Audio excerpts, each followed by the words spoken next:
I think for me, it's always been about always trying to do this work, even if you're not getting paid for it, right?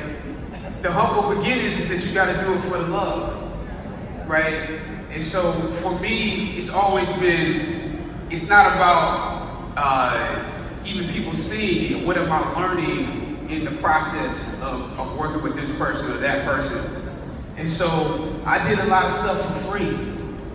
I did a lot of stage readings in New York where they paid you $50, $100, at best $200, So it's part of that. It works with your ego. It works with, everybody has questions and doubts about whether they should be doing what they're doing or not. And so your humble beginnings are always when you're questioning whether this is your path or not. And I definitely had those moments where I was like, this ain't for me, I'm gonna quit, I'm gonna get a regular job. But I did my best to always stay in it, whether I could pay my rent or I had to borrow to pay it, or pay it the next month. That's my home. And you got roots in South Carolina, right? Roots in South Carolina, Howard University, spent some time there as well. Howard University, I know you spent time with East Coast. You know it. I'm from North Carolina, went to A&T. I can fit with that. For me, it was people in my life that kept telling me, bro, you can't stop. You gotta keep on going. Because I don't know if I had the strength to keep on going after my dreams. Was there anything in particular that kept you driving towards your dreams? God. Amen.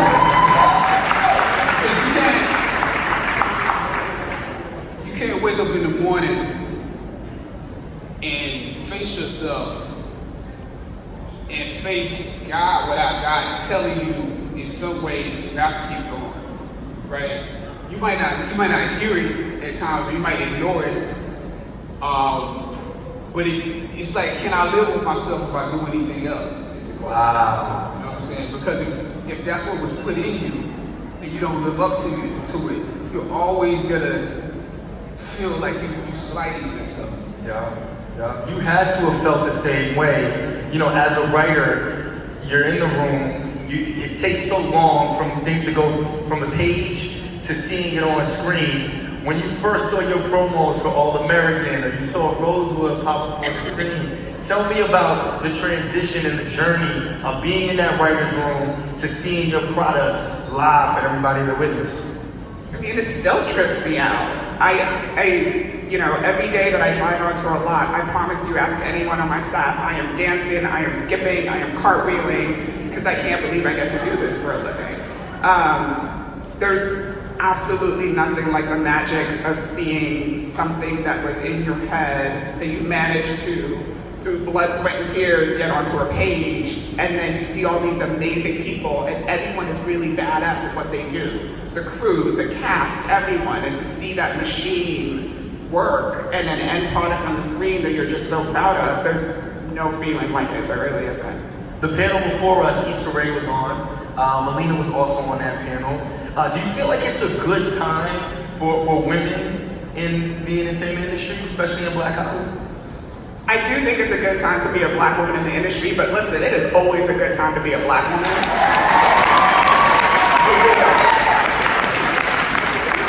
Whether it's that we have to fight and through blood, sweat, and tears, through friendships, through maxing out credit cards, we're getting our products out there. Don't ever let the industry determine when it is a good time for you to do you. Do you all the time.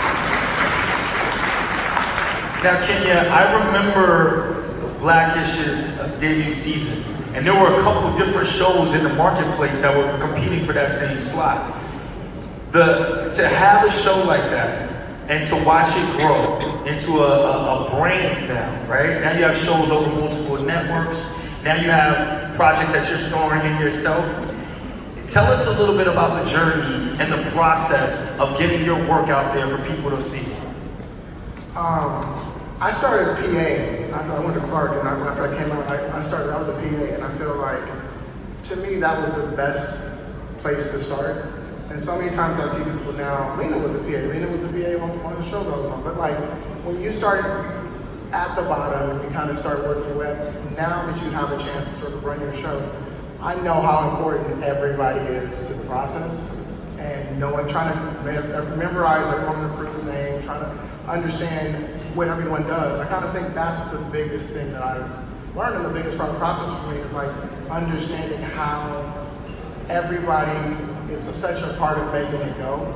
And so when things start breaking down, you know you can actually go talk to different departments. I think that's the thing that I see now that's happening. There's so much content out there. People are being thrust into situations before they have like the ability to have like really grown up. And that's one of the things I kind of worry about. You know what I'm saying? Is like you really need to make sure you have somebody, if you get put in that situation, who can at least guide you through it.